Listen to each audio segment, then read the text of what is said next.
This is Miss King and Mr. McKinney. And Miss Reed and Miss McElroy and I, the four of us, we just wanted to take a minute to talk to you guys about the video that Mr. McKinney and I created to talk to the kids about some of the common problems that we see in our school. And we just want to reassure you that we are here to support you and that as administrators, we want to administer consequences. I don't ever want you to feel like the TDR or the long form is somehow putting something back on you. Like, it's just helping us get the documentation so we can give the consequences that the student needs. We don't want to be a warning factory, okay? We don't want to try to talk a kid into being good. We want to give consequences because that's what we feel is our job. So we want you to know that we support you. We want you to follow policy. I hope you got that cute little cartoon. We're trying to differentiate our instruction, but I got Jennifer to laminate the discipline game that explains the steps of the short form and the long form. So I hope you all got that in your box last week. Keep that with you so you can remember how to use the long form, how to use the short form. Today, we are specifically addressing with the students communication issues and the way they get themselves in trouble with inappropriate communication. So as a nerdy teacher, as you know I am, I want to talk to you a little bit about the problems that we're having with communication and how that directly relates to your role as a professional and as a teacher. You know, no matter what the federal government says, no matter what the state government says, no matter what standards they establish and say, this is what we need to teach and you're a good teacher if you teach this, we know that that will help us get good test scores and we want good test scores. Thank you very much. But we also know that there's a whole lot more to why we became educators and a whole lot more to giving kids what they need. And one of the things that we see at our school is we just take a formative assessment, an informal formative assessment, is language skills with our students. Guys, when students are disrespectful and when students don't give you appropriate eye contact, don't give you appropriate body language, use words to talk back, they interrupt, they make excuses, they don't take responsibility, all of those things I would like to challenge you to consider as an informal assessment that student is lacking language skills, appropriate language skills to know how to communicate. So one of the things that they're really, you want to think about teaching those students is they either have really one of two problems. One, those students only have one register. And by that I mean they speak the same way to everyone that they encounter. And that means they haven't developed, that's what we call an informal register. So informally, like you talk to your brother, like you talk to your cousin, like you talk to your friends, that's with an informal register. But we all know that if we're going before a judge, what are we going to do? We're going to switch to our formal register. Or if you're going to speak to your boss, if Mr. Usselton comes in, I'm not going to be like, hey, dude, what's up? You know, I'm going to be like, well, good morning, Mr. Usselton. How are you? I'm going to go to my formal register. So as effective communicators, we move in and out of our registers. We go from formal to informal depending on the circumstances and our audience. Guys, that is the communication skill that our kids don't have. Most of them have one register. No, I shouldn't say most of them. Most of the people that are talking back to you and making you mad, and they make me mad too. So don't think I'm talking bad about you. It makes me mad when they do that, y'all. Those students have one register. So we can give them consequence after consequence after consequence.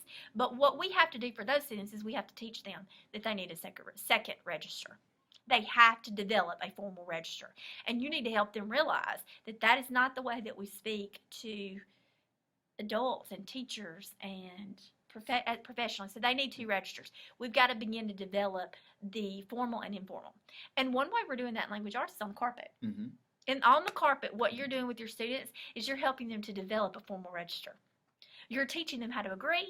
You're teaching them how to disagree. You're teaching them how to build upon each other's comments. That is what you're doing. So please don't miss the opportunity when you're disciplining a student or dealing with a kid who only has one register to make connections to, hey, how would you say that if we were doing this in ELA? Okay? Help them develop that formal and informal register. The other thing is that we often assume that if they are speaking to us just out of an informal register, that they're just being bad. Please consider that it might simply be that they don't have the other. So they need to develop the other, and then the second skill of that is teaching them when it is appropriate to use which one. And that is what I want to challenge you when you're thinking about teaching your kids to communicate. That's what we're hoping to help support you in doing. Now, again, I want to say right here on video for everybody, when a kid does any of the things that we just talked about, I don't like it. Like it isn't sweet and warm in my heart. I don't think, oh yay, talk back to me. It makes me mad. Okay, like it makes me mad. Whew, you know, I don't like it. But being a professional means that I don't respond the way I feel. I respond the way I know that I should. Do I always? No. I do not always respond the way that I should. But if I'm being the professional that I need to be, I do respond that way. So what Mr. McKinney is going to talk to us for just a second so let's think about it. I wanted to talk to y'all about the instructional side. But I want Mr. McKinney to talk for just a minute about, now we're in the moment with the kid, and it's making us mad. It makes me mad. Yes. You know, what do we do to avoid what we as administrators call power struggles? And a lot of times teachers don't see them that way. But power struggles with the kid who's talking back and doing any of the 6 things. I think you've got 3 tips to give the teachers for how to deal with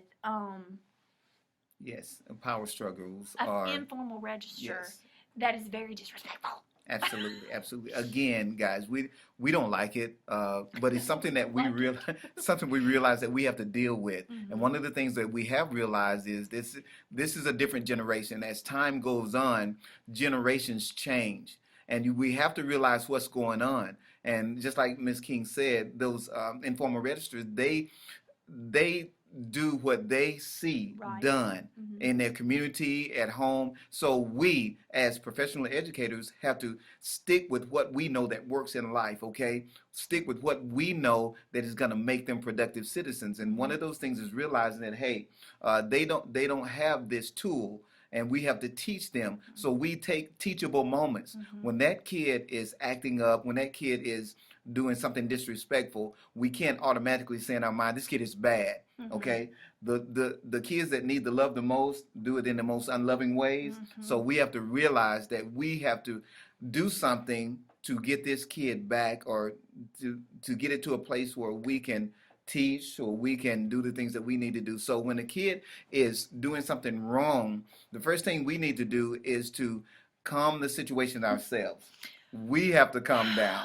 Because breathe. We're in control of the situation, not that kid. And one of the things that keeps us in control is not taking things personally.